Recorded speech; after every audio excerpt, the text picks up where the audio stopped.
Transformation at promoter-led businesses, it really begins with an org chart. It begins with intent. It begins with a quiet but decisive shift from founder first to future ready. Hello and welcome to ETH Insights. Today we have with someone who has worked at the heart of this transformation. Shailja Dutt, Chairperson of Stellar Search. She has been working with promoters, founders, and businesses during the pivotal moments of change.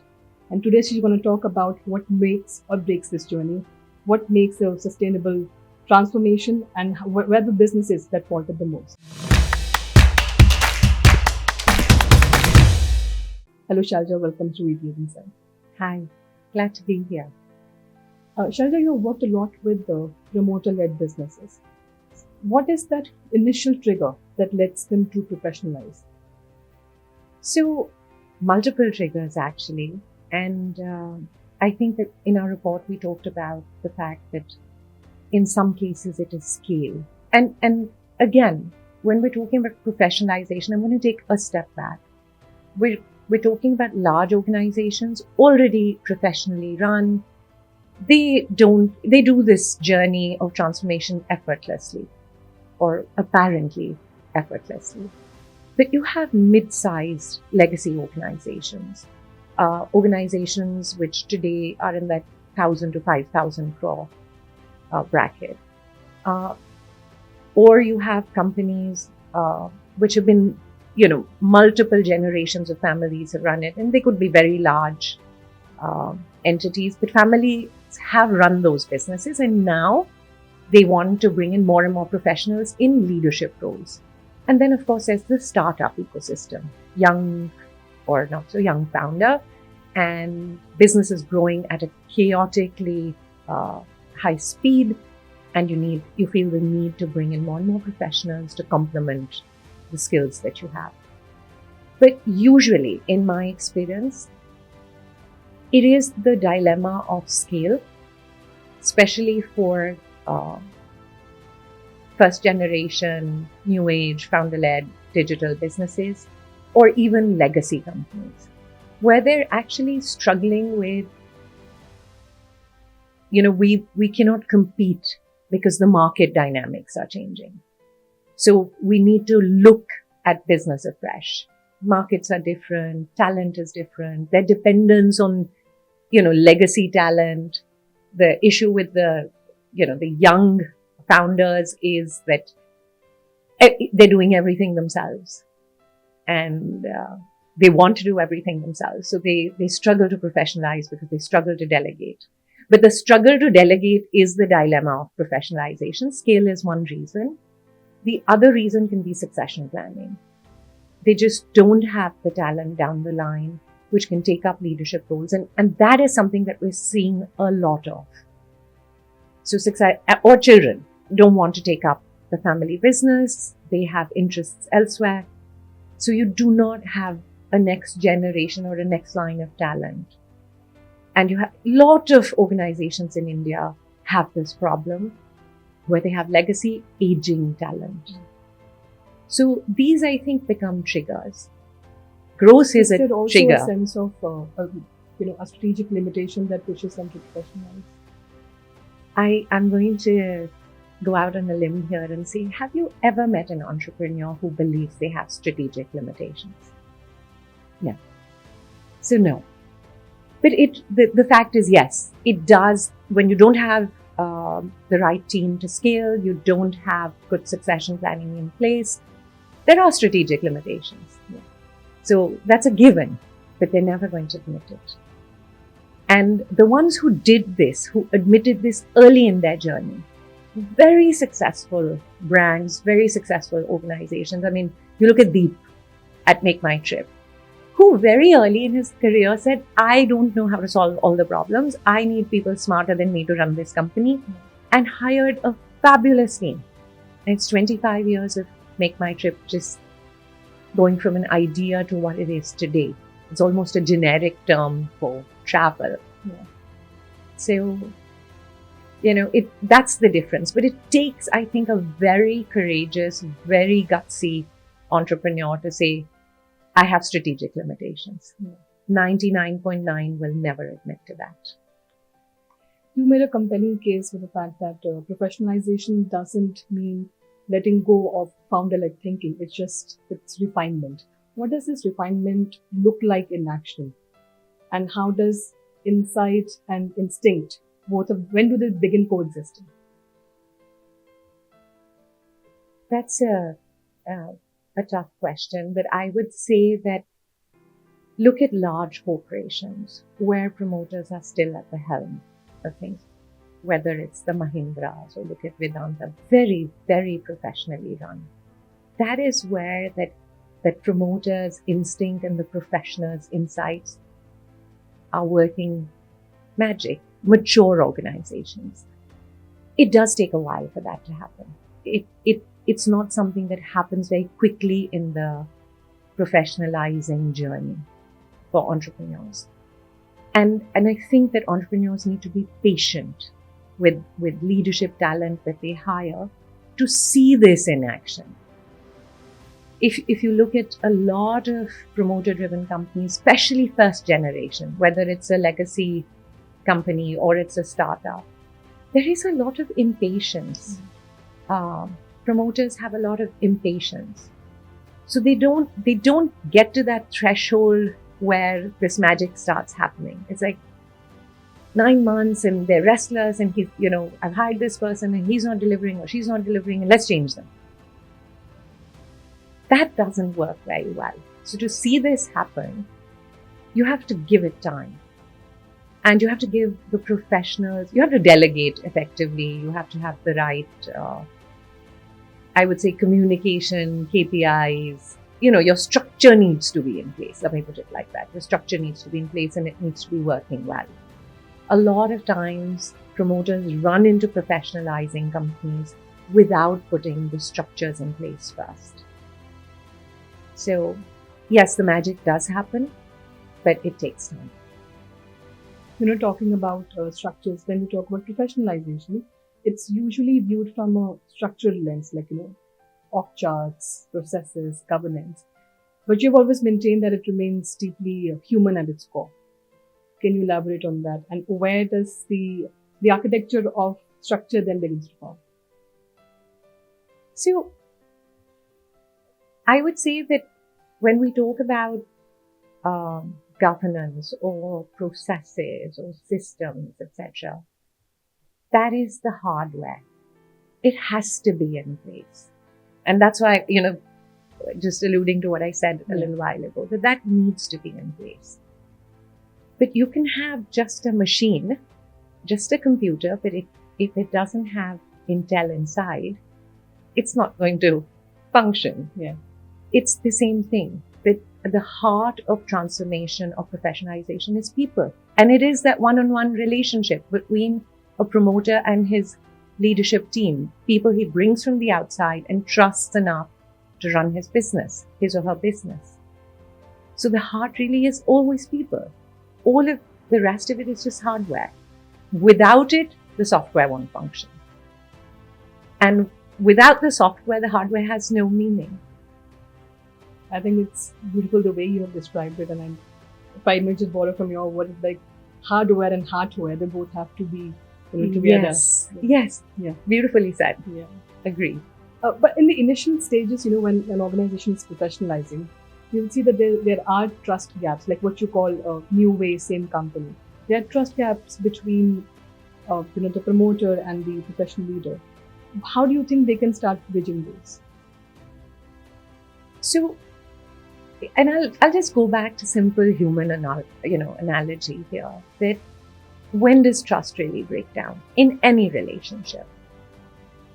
When there is lack of clear expectations and unclear communication. It's pretty much the same in organizations because this eventually is a relationship between the promoter and the professional. So if the expectations are very clear and the communication is regular and frequent and again concise and clear, there will be no trust gaps, which means that when you're bringing in someone, you have to be very clear what you expect that person to deliver. You also need to be very transparent with the person, how your organization functions. What is your culture? A lot of promoters, in the attempt to hire the best talent, end up hiring very good talent, but not the best talent for their business because they don't culturally align. And they have not been transparent about the informal networks. They don't talk about how would I like to review your performance. And really what are the matrices we are going to review. A lot of times they just take it for granted. It's just top line and bottom line, or profitability honi chahiye, and, should keep the team together. These are very ambiguous statements for someone who's coming into a new environment. So I think that transparency is very important at the promoter's end, that, they have to talk about the culture very, very openly. They have to talk about the problems they're facing very, very openly. And I'm talking about CEO level hiring in companies that are professionalizing. These conversations need to happen often. And the review mechanism has to be around the end objectives. I have seen many, many instances, great companies, promoters have done really, really well. They built a great organization. They hire a professional. And a lot of times the meeting agenda is hijacked by that person said this person said this, and just, what I call informal chatter, which may not be important. When you're reviewing, you should only be reviewing KPIs, and promoters need to get into that mindset of coaching, mentoring. So it's about give something first before you expect it back. And that again is the heart of like a good transformation or great professionalization, is how much do you handhold folks that you're bringing into the company? How much do you mentor them, coach them, help them navigate problems? I think that is what makes the difference. And for professionals, I think they also need to be clear in terms of how they operate and what they will bring to the table and what they can deliver and what they can't. A lot of times you've seen the other thing, they make unrealistic promises to a promoter. Yeah. So it's, it works both ways. Talking about hand-holding and navigating various problems, I want to talk about your latest report, The Key to Transformation, that synthesizes your 20 years of advisory work. What led you to turn this deep expertise into a formal knowledge product, and what is your hope that the business leaders will take away from it? So this is the second version of this report. We look at it, as an asset, we look at it every 3 years with a completely different lens. And the idea really, because I work a lot in this space, the idea really is for promoters, to just acknowledge. Sometimes it's, something is just common sense, but, they say how that common sense is very uncommon. So sometimes it's just reiterating the message that if you are professionalizing, this is what works and this is what doesn't work. And then, of course, it's about learning from the mistakes of others. What went right somewhere and what went wrong somewhere. So the report always has deep insights from that. And it's really about sharing that so that the journeys are easier for companies that are looking to professionalize in the near to medium term. In the report, you have mentioned 3 stages that an organization goes through, and each with its own fault line. Where do you think organizations struggle the most, and what can we do to address that? So the stage where organizations struggle the most in terms of professionalizing, surprisingly, is not startups or the new age companies. It is the mid-size legacy firms where there is multi-generational family members in the workforce. And that is where the transformation is very complex, because these sort of organizations also typically have legacy talent.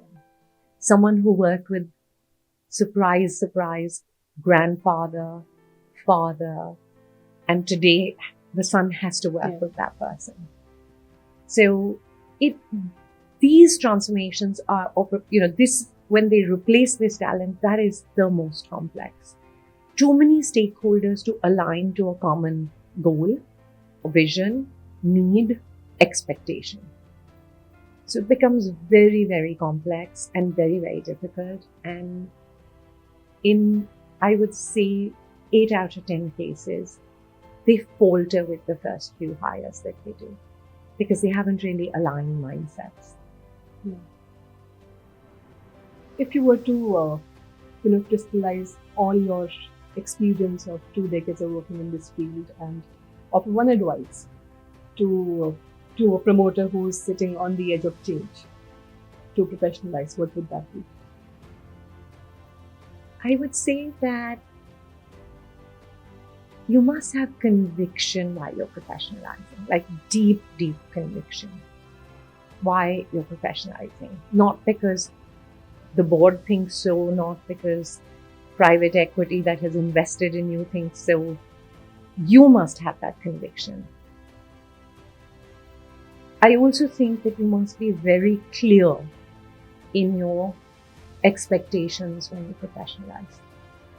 What do you want and what do you want that role should deliver to you? You should be clear about your culture and what you're willing to change and what you're not willing to change. And then I think you need to have patience. If this all comes together, I think the professionalizing journey is really, really smooth. It's good with lesser mistakes. And what is your vision for the next line of entrepreneurs coming from India? What would it look like? So, very dear to my heart because entrepreneurship, I'm a first generation entrepreneur. So entrepreneurship is very dear to me. And what I love and what I'm seeing and what I love, and it excites me, is that today you see a generation of entrepreneurs who are marrying their passion with purpose. They're finding such deep meaning in what they do. And that I think is going to be so transformative in India's entrepreneurial ecosystem. It's not about goals anymore. Yeah. It's about purpose. How am I making a difference? And that part of entrepreneurship, that generation of entrepreneurs, really, it'll be a pleasure to see them bloom, grow.